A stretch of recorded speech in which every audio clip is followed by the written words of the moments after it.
¿Por qué pelean israelíes y palestinos?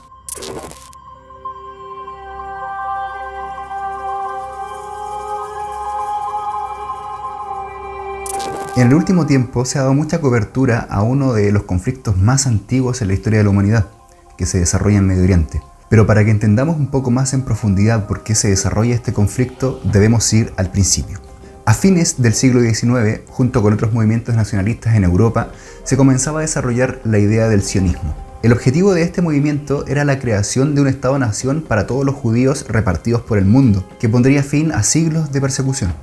El sionismo nace en parte como respuesta a otro movimiento que también fue muy popular en Europa, llamado antisemitismo, que buscaba la eliminación de los grupos minoritarios, como por ejemplo los judíos, el cual tuvo su máxima expresión en el Holocausto durante la Segunda Guerra Mundial.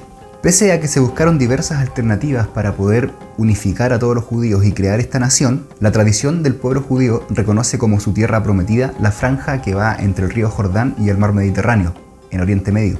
El problema es que esta región también es sagrada para musulmanes y cristianos, sumado además que cuando se intenta crear este territorio a fines del siglo XIX, el lugar estaba dominado por el Imperio Otomano y su población era mayoritariamente árabe. Pero entonces va a ocurrir algo que lo cambia todo: la Primera Guerra Mundial.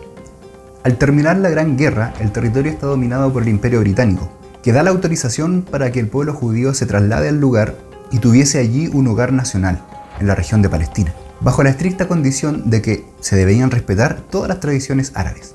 Entre 1920 y 1950 hubo una masiva migración de judíos repartidos por todo el mundo hacia este lugar, desarrollada en primer lugar al finalizar la Gran Guerra y después escapando del Holocausto.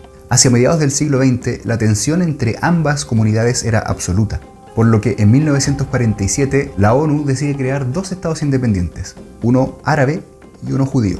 Pese a que este plan nunca fue concretado y tampoco nunca aceptado por los árabes, el 18 de mayo de 1948, el líder judío David Ben Gurión proclama el Estado israelí. Al día siguiente, 5 países árabes le declaran inmediatamente la guerra. Este sería el primer enfrentamiento entre árabes e israelíes. Después de un año de conflicto, Israel no solo gana, sino que además amplía su territorio. La guerra va a traer dos consecuencias importantes. La primera es el enorme número de exiliados palestinos. Cerca de 750.000 personas tienen que mudarse a otros lugares, escapar a otros países o reubicarse dentro del territorio que ahora era dominado por Israel. En la actualidad se estima que cerca de 5 millones de personas son descendientes de aquella primera gran migración. La otra consecuencia importante es la división del territorio palestino en dos franjas: Cisjordania, hacia el norte y este de Jerusalén, y la Franja de Gaza. En 1956 Israel tuvo un conflicto con Egipto, que administraba políticamente la Franja de Gaza. Pero luego de un año de conflicto, las fronteras quedan inalteradas. Lo que es importante de este punto es que acá comienza a haber un apoyo masivo por parte de la ONU y por parte de Estados Unidos hacia Israel.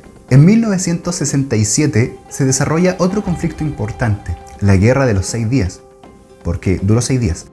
Al terminar esta guerra, Israel ocupa la Franja de Gaza, Cisjordania y la península del Sinaí, por lo que su territorio se ve enormemente ampliado. La última de estas guerras entre árabes e israelíes fue la Guerra del Yom Kippur, que en 1973 va a enfrentar a Egipto y Siria contra Israel. Después de varios años de guerra, en 1978, Egipto firma el primer tratado de paz. Esto va a ser muy importante, porque estos acuerdos en Camp David, Estados Unidos, van a poner fin a la guerra abierta entre árabes e israelíes y va a quedar relegada a un conflicto social. Además de todos los conflictos armados que hemos explicado, hay otro que es igual de importante, que tiene que ver con los asentamientos. Desde 1967, el Estado judío ha comenzado a construir asentamientos protegidos por murallas en el territorio de Cisjordania. El ejército además entrega protección a estos, pero están ubicados fuera de su territorio, que es reconocido por la comunidad internacional. Esto obviamente genera mucha confusión y además mucho repudio por parte del pueblo palestino. Además, es importante en este punto destacar la aparición de la Organización por la Liberación de Palestina, que se crea en 1964, liderada por Yasser Arafat. Esta organización política y paramilitar busca destruir por completo Israel, favorecer el regreso de los exiliados palestinos alrededor del mundo y crear un Estado palestino propio. Obviamente es un cambio radical en el tipo de disputas que se van a desarrollar, ya que desde entonces se han realizado diversos atentados. Uno de los más trágicos, el ocurrido en 1972 en las Olimpiadas de Múnich, donde 11 atletas israelíes fueron asesinados en sus habitaciones.